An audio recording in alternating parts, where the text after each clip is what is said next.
दोस्तों पिछले वीडियो में हमने एक ऐसे आइसोमेट्रिक व्यू का थर्ड एंगल प्रोजेक्शन बनाया जिसमें आपको एक इंक्लाइंड लाइन दिख रहा था। और उस वीडियो से हमें ये पता चला कि कोई भी इंक्लाइंड लाइन या फिर इंक्लाइंड सरफेस किसी भी दो व्यू में एक सीधी रेखा नज़र आती है और किसी एक व्यू में वो जैसी है वैसे ही नज़र आती है। तो आज के इस वीडियो में हम इस आइसोमेट्रिक व्यू का थर्ड एंगल प्रोजेक्शन बनाने वाले हैं। नमस्कार दोस्तों, मेरा नाम है अमन भारती, आप देख रहे हैं इजी लर्निंग विद अमन। तो चलिए शुरू करते हैं बिना किसी देरी के।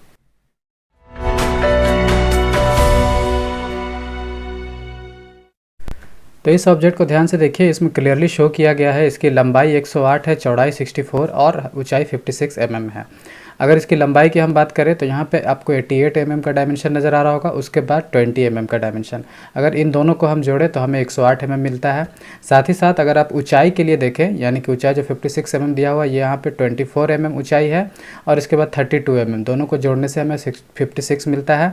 इसके बाद अगर चौड़ाई देखें तो 20 mm, 24 mm और बाकी जो इधर बचा 20 mm, वो मिलकर 64 mm होता है। अब यहाँ पे 20 mm की लंबाई हमें दिखाई तो नहीं गई है, लेकिन हमें पता है, क्वेश्चन में दे चुका है कि ये 64 mm की चौड़ाई वाला ऑब्जेक्ट है। तो जब हमें दिखाई देता है कि यहाँ पे भी 20 है और यहाँ पे 24 है, तो ये बचा पार्ट कितना होगा, बस इन दोनों को जोड़ के 64 में से माइनस कर देंगे तो हमें इस पार्ट की लंबाई, यानी कि इस पार्ट की लंबाई मिल जाएगी। तो हमें पता चलता है कि ये भी 20 है, ये भी 24 है, दोनों को ऐड करके आता है 44 और 64 माइनस 44 होता है 20, यानी कि ये 20 mm, ये 24 mm और ये 20 mm। तो यहाँ से हमें ये पता चलता है कि अगर आपको एक तरफ वाले डायमेंशन जानना है, यानी कि उसकी टोटल डायमेंशन जानना है, तो आपको इस तरफ इंक्लाइंड लाइन जितनी भी दिख रही है सबको, सारे डायमेंशंस को ऐड कर दीजिए। जैसे कि अगर एग्जांपल में देखें तो इस तरफ जो इंक्लाइंड लाइन है वो एक यहाँ पे है 88 और एक यहाँ पे 20, तो आप अगर इन दोनों को जोड़ दोगे तो आपको टोटल इसका लेंथ मिल जाएगा। इसी तरह से ये वाली जो लाइन दिख रही है आपको, वो इस तरफ इंक्लाइंड है तीनों। अब अगर आप इनको और इनको दो जोड़ोगे तो आपको टोटल इधर का डायमेंशन मिल जाएगा। और जो हाइट वाली डायमेंशन है उसके लिए आपको टोटल हाइट मेजर करना है, यानी कि जितनी भी टोटल खड़ी रेखाएं हैं उनके डायमेंशन को आप ऐड कर दीजिए तो आपको हाइट मिल जाएगी। जैसे कि ये 24 और ये 32। तो इसी के साथ यहाँ पे इस ऑब्जेक्ट का सारा डायमेंशन क्लियर हो जाता है। और भी आप एडिशनल डायमेंशंस देखना चाहें तो आपको यहाँ पे 12 mm की एक ऊंचाई दिखाई दे रही है, और ये जो लंबाई आपको है वो 32 mm की है। ये जो छोटा सा दिख रहा है वो भी 12 mm का है, और ये जो 9 mm आपको नज़र आ रहा है वो इसकी लंबाई दी गई है। ठीक है।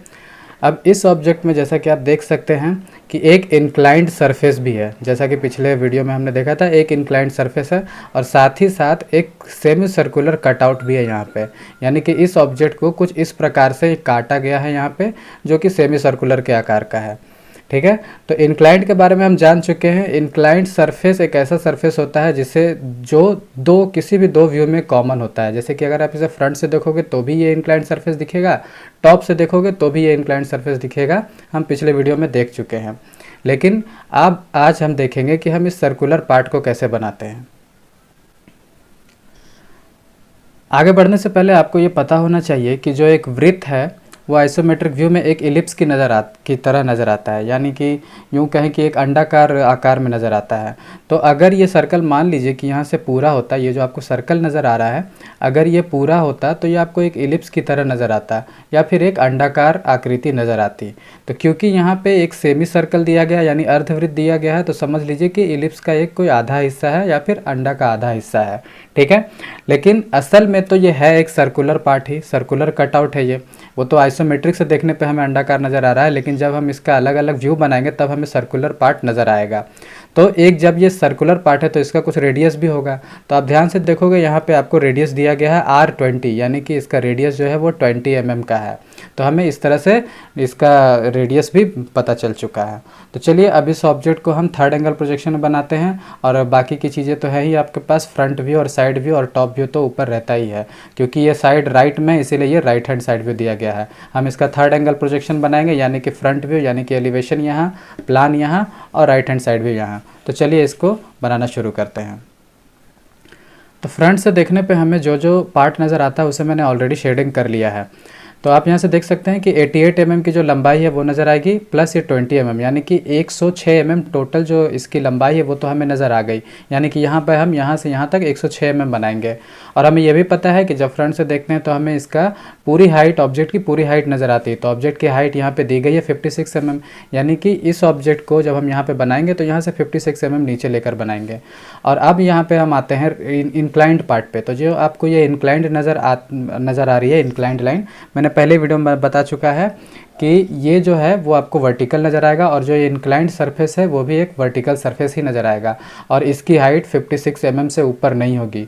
यानी कि हमें टोटल जो इंक्लाइंड सरफेस है वो 56 mm के अंदर ही बनाना है। तो चलिए सबसे पहले हम क्या करते हैं कि हम नीचे का जो 88 mm है प्लस 20 mm, यानी कि 106 mm हम नीचे यहाँ से यहाँ बना लेते हैं, और उसे हम ऊपर से कितने दूर पे लेंगे, 56 mm की दूरी पे। तो चलिए मैं इसे बना लेता हूँ।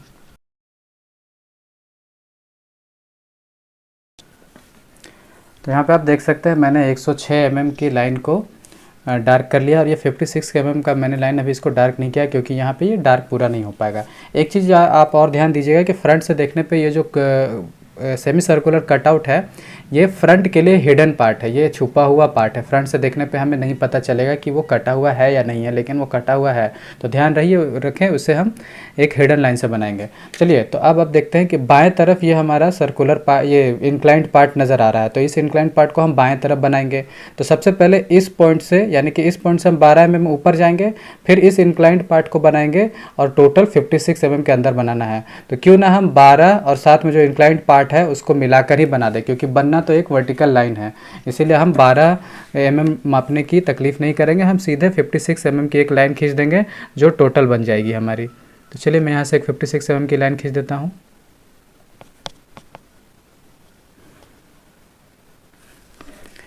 तो इस तरह से ये 56 mm की लाइन तैयार हो चुकी है।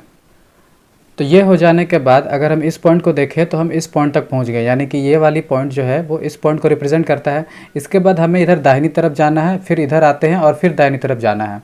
अब फ्रंट से देखने पे हमें ये वाली लाइन तो नज़र आएगी नहीं, यानी कि हमें ये लाइन और ये लाइन एक सीधी लाइन नज़र आएगी, यानी कि एक सीधी लाइन आप यहाँ पे समझ लीजिए, या फिर एक लाइन यहाँ पे मान लीजिए, ये लेकिन होगी दोनों के दोनों एक ही लाइन। अब इस लाइन की लंबाई तो 32 mm दे रखी है, लेकिन इस लाइन की लंबाई हमें नहीं पता है, तो हम ये जो 76 mm है इसका सहारा लेंगे। अगर आप इस वाली लाइन की लंबाई पता करना चाहते हैं तो 76 में 32 को माइनस कर दीजिए, तो इसकी लंबाई आपको मिल जाएगी। या फिर आप इस लाइन को और इस लाइन को जोड़ दोगे, यानी कि एक मान लोगे, तो आपको इसके बराबर एक लाइन मिल जाएगी। यानी कि इनको और इनको जोड़ने के बाद हमें 76 mm की लंबी लाइन दिखाई पड़ती है, यानी कि मिलती है। तो बस हमें वही करना है, यहाँ से एक 76 mm की लाइन खींच देनी है जो इस लाइन को और इस लाइन को दोनों को रिप्रेजेंट करेगा। तो चलिए यहाँ से एक 76 mm की लाइन हम खींच लेते हैं। तो ये जो लाइन अभी बनी वो इसको और इसको रिप्रेजेंट करती है। तो अब हम इस पॉइंट तक पहुंच गए हैं, मतलब कि ये पॉइंट जो है वो इस पॉइंट को रिप्रेजेंट करता है। तो इसके बाद हमें नीचे आना है, और वो लंबाई कितनी होगी, 32 mm के बराबर। तो हमें वर्टिकली नीचे आ जाना है, जो कि हॉरिजॉन्टल के बिल्कुल परपेंडिकुलर होना चाहिए, और 32 mm की लंबाई होगी इस लाइन की। तो हम चलिए 32 mm खींच देते हैं।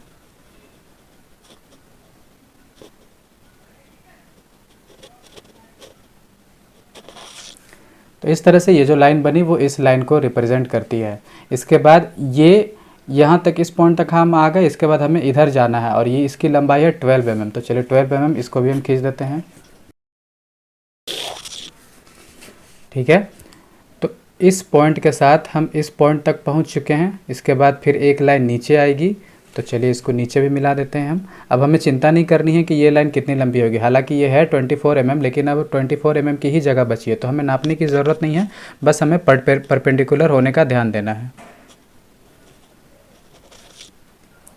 तो इसी के साथ ये जो लाइन हमने खींचा, हमने ये वाली लाइन खींच दी है ऑर्थोग्राफिक व्यू में। अब ये जो लाइन है और ये लाइन है एक ही नज़र आएगी फ्रंट से देखने पे, तो यानी कि ये पॉइंट और ये पॉइंट एक ही पॉइंट नज़र आएगी। तो चलिए अब देखते हैं इस पॉइंट के बाद हम इधर कितना जा रहे हैं, वो है 9 mm। तो हमें इधर से अब 9 mm जाना होगा, तो चलिए 9 mm जाते हैं।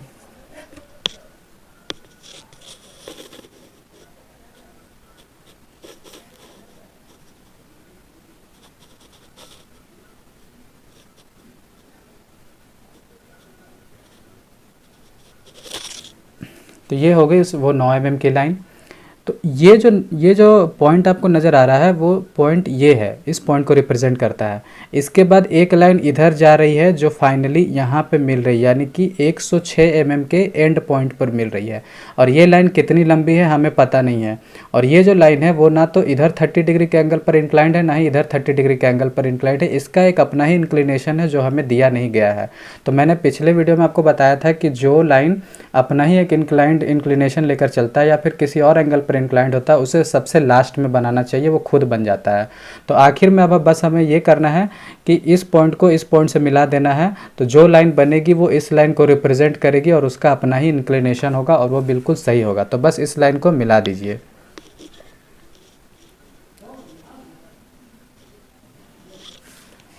तो इस तरह से इस ऑब्जेक्ट का फ्रंट व्यू ऑलमोस्ट तैयार हो चुका है। अभी पूरा तैयार नहीं हुआ है, ऑलमोस्ट तैयार हो चुका है। हमें ये वाली लाइन मिल चुकी है जो इस लाइन को रिप्रेजेंट कर रही है। अब इसके बाद ये जो मैंने पहले कहा था कि एक ही बार में इसे 12 mm ना नापते हुए सीधे 56 mm नाप दीजिए, वो सही है। लेकिन अभी हमें 12 mm की ज़रूरत पड़ेगी, क्योंकि ये वाली जो लाइन है उसको हमने रिप्रेजेंट अभी तक किया ही नहीं है। तो ये वाली लाइन को की पहले हमें लंबाई पता करनी होगी और इसकी ऊंचाई 12 mm दी गई है, तो वो 12 mm हमें यहाँ पे मार्क करना होगा। तो यहाँ पे 12 mm मार्क हो चुका है, लेकिन अब हमें ये लाइन की लंबाई पता नहीं है, तो इस लाइन की लंबाई पता करना है। तो वही सेम मेथड है जो मैंने पहले बताया था आपको इसकी लंबाई पता करने के लिए। हालांकि इधर खींचने में हमने लंबाई पता नहीं की, क्योंकि हमें पता था 76 mm टोटल खींचना है, तो हम खींच चुके थे। अब लेकिन हमें ये लंबाई पता करनी होगी, तो आपको बस सिंपली यही करना है कि 76 में से 32 को माइनस कर देना है।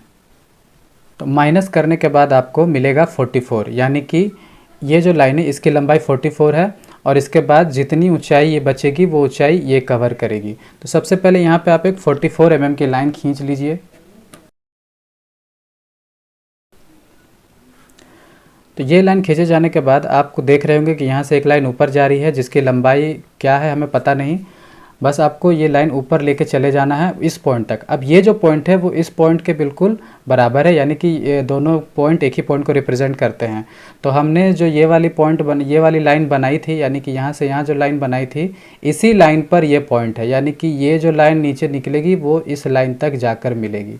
तो आपको जहाँ तक ये लाइन खींची गई है यहाँ तक, यहाँ से बस एक सीधी लाइन ऊपर खींचेंगे और इस लाइन तक मिला देंगे तो आपको ये वाली लाइन दिख जाएगी ऑर्थोग्राफिक व्यू में। चलिए इसे बना दीजिए। ठीक है, तो ये जो लाइन आपकी बन गई वो लाइन, ये लाइन इस लाइन को रिप्रेजेंट करती है। हालांकि अगर आपको इस लाइन की लंबाई पता करनी है तो आप 56 में 12 को माइनस कर देंगे तो इस लाइन की लंबाई पता चल जाएगी। तो अब हमारा लगभग फ्रंट व्यू तैयार हो चुका है, कंप्लीट अभी तक नहीं हुआ है। वो इसलिए नहीं हुआ क्योंकि मैंने शुरुआत में ही कहा था कि ये जो आपको कटिंग दिख रही है, ये कटिंग फ्रंट व्यू के लिए हिडन है। लेकिन हमें वो तो बनाना होगा, हमें उसे दिखाना होगा, भले ही उसे हम हिडन लाइन से क्यों ना दिखाएं। तो ये जो आपको सर्कुलर कटिंग नज़र आ रही है इसको आपको हिडन लाइन से दिखाना होगा। तो हिडन लाइन से दिखाने के लिए हमें इसकी डायमेंशन पता होनी चाहिए। तो हमें पता है कि ये जो आपको सर्कुलर कटिंग नज़र आ रही है इसकी जो डायमेंशन, इसका जो रेडियस है वो 20 mm का है। तो ये शुरू हो रही है यहाँ से 20 mm और ख़त्म हो रही है यहाँ पर, यानी कि इसका वर्टिकल डिस्टेंस अगर हम निकालें इस एक स्ट्रेट लाइन से तो कुछ इस प्रकार अंदर जा रहा है, यानी कि यहाँ से कुछ इस प्रकार अंदर जाना चाहिए। जो चीज़ यहाँ पे इस प्रकार अंदर जा रही है वो यहाँ पे इस प्रकार अंदर जाएगी। अब ये स्टार्ट यहाँ से हो रही है तो फ्रंट से देखने पे हमें ऐसा लगेगा कि स्टार्ट यहाँ से हो रही है। तो इस पॉइंट को रिप्रेजेंट करता है कौन? ये पॉइंट, यानी कि हमें यहाँ से 20 mm अंदर नापना होगा। इसके बाद ये जो कटिंग है इसकी गहराई कितनी है, वो गहराई आप देख रहे होंगे कि नीचे बिल्कुल इस सरफेस तक इसकी गहराई है। तो इस सरफेस तक गहराई कितनी है वो अगर नापना हो तो हमें इस लाइन को नापना होगा, या फिर इसको नाप लो या फिर इसको नाप लो। ये जो आपको 4 दिख रहे हैं ये चारों लाइन की लंबाई सेम है, यानी कि 32 mm है। तो यानी कि हमें यहाँ से ये पता चल गया कि अंदर हमें जाना है 20 mm और इसकी गहराई है 32 mm।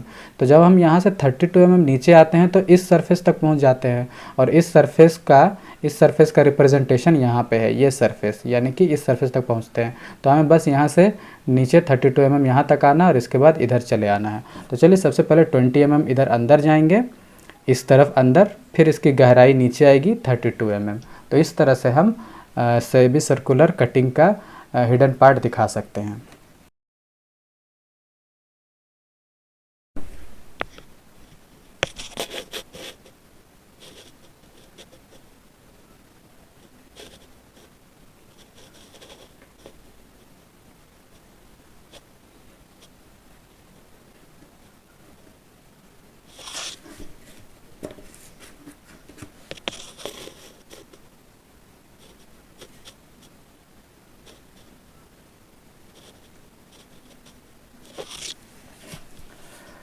तो इस तरह से हिडन पार्ट बन चुका है, यानी कि ये जो सर्कुलर कटिंग आपको नज़र आ रही है उसे हम फ्रंट व्यू में दिखा चुके हैं।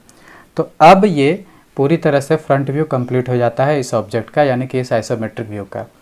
तो ध्यान से देखिएगा इस चीज़ को, और अगर आपको दो समझ में ना आए तो इस पार्ट को आप दोबारा देखिएगा। तो चलिए अब इसका फ्रंट व्यू बन चुका है, अब टॉप व्यू बनाते हैं।